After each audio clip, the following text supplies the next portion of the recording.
Welcome, this is Lucas W6AR, and this is my second video on the SharkRF mic device by request. I got some emails from some Macintosh users as well as people who wanted to see what the box looks like, as well as a little more hands-on overview. So here we go.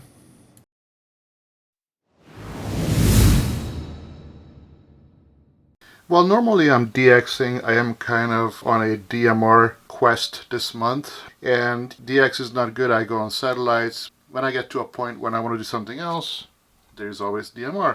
And I ran across this product by SharkRF, which is a company that makes really good products. They're out of Estonia, and it's called the MaximumRF. It's pronounced Mike, but it's M1KE. Very creative. And the whole world in your pocket. And I decided I'm going to go ahead and order this unit. I'm glad I did. So I already opened this box, but let me show you what the unit looks like. This is not a sponsored video. I purchased this with my own funds and I really like it. I'm also going to show you a couple of little tricks and accessories that you can buy for this to make your mic experience even better. This is the mic. Comes with a lanyard and the actual unit, and that's pretty much it.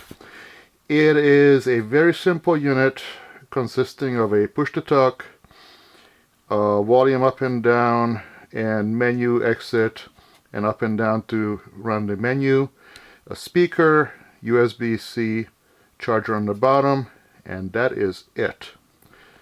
Let me turn it on for you. Mic profile 1 ready. So I am currently, it's turning on. Mic connected to Brandmeister 3102. Kilo 2 Lima November. This is view 2 EHB. And that's all it takes. I am literally connected to Brandmeister via the internet. I believe this is the Northern California talk group, but I'm not 100% sure.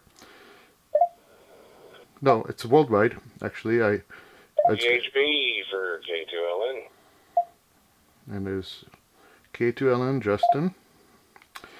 Basically what you do, go to quick call,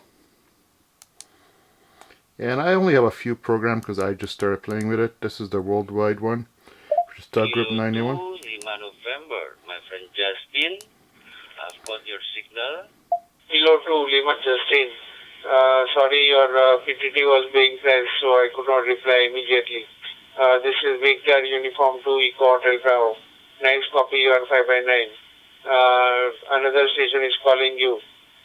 So 70 please, bye bye and good luck to you.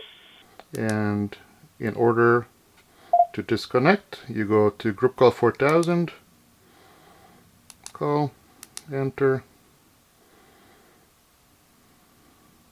Not linked. And that's all there is to it. I'll probably do a few more videos on this.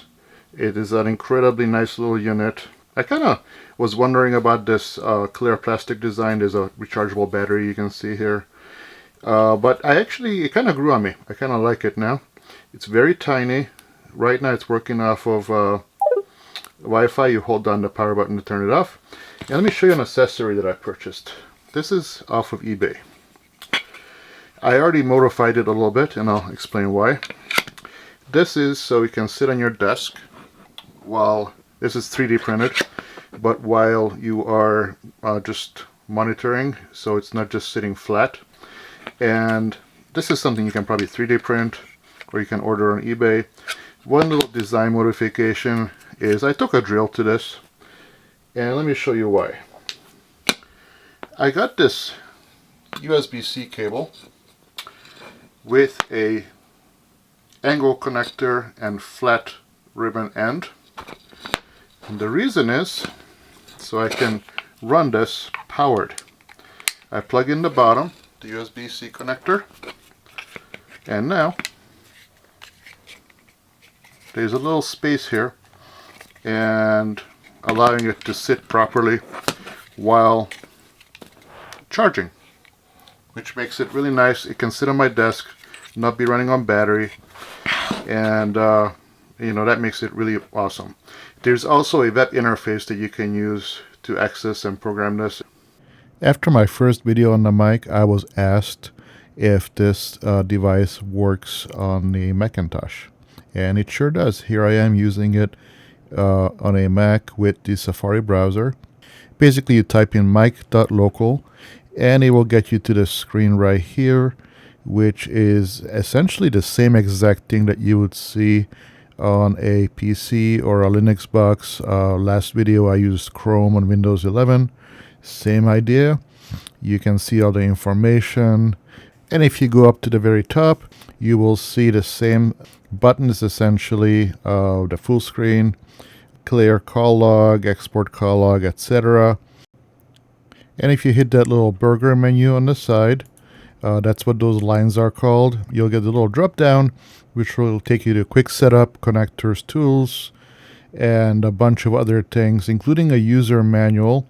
Here in the quick setup you can see all the different modes that it supports, from the different DMR networks you can use to D-Star, Echolink, which, as I mentioned in the previous video, is really amazing that it's included. There is, of course, the Brandmeister setup, which you see here. You select the based on your area in the US or where you are worldwide, you select the correct area. Here I'm showing you to connect to 91 worldwide, which is, like I said, I always use it for testing. You have to put in your server password, which you get in this case from Brandmeister. And the configuration profile is showing you here. I'm using my own call sign, obviously, and I just call the configuration profile the same thing. And you go here to the status screen, you see all this information as it is actively receiving audio in the background. I have it muted so you don't hear it. There is a ton of options for what you can adjust in here. You can create little shortcuts and a ton more. All this you can look up in the user manual. It will be the same exact thing as it is on the PC. And here is your device link. And again, here's the user manual. And this will cover everything. This will be a 6-hour video if I went over every single feature, but I just wanted to show my Mac user viewers that yes, in fact, you can use this device on a Macintosh just fine. And obviously you can use it standalone without any computer as well, though it does make life easier. You can also download the PDF version of this manual, by the way. And I do recommend doing that so you don't need to log into a web browser all the time if you need to look up something. And I guarantee you, you will need to look up stuff. And I still have to refer to the manual quite often as there are just so many features. It's practically endless. And as you can see, I'm scrolling and scrolling. And I feel like they're adding more things with each firmware update as well, which doesn't make things easier. Here you can see my, you obviously need to put in your DMR ID and all that good stuff, as I described it in the previous video where I go over this in a little more detail. This video is mostly, like I said, just to show that you don't need to be using a Windows computer necessarily, or Chrome, or Edge, or whatever your preference is, to be able to set this device up.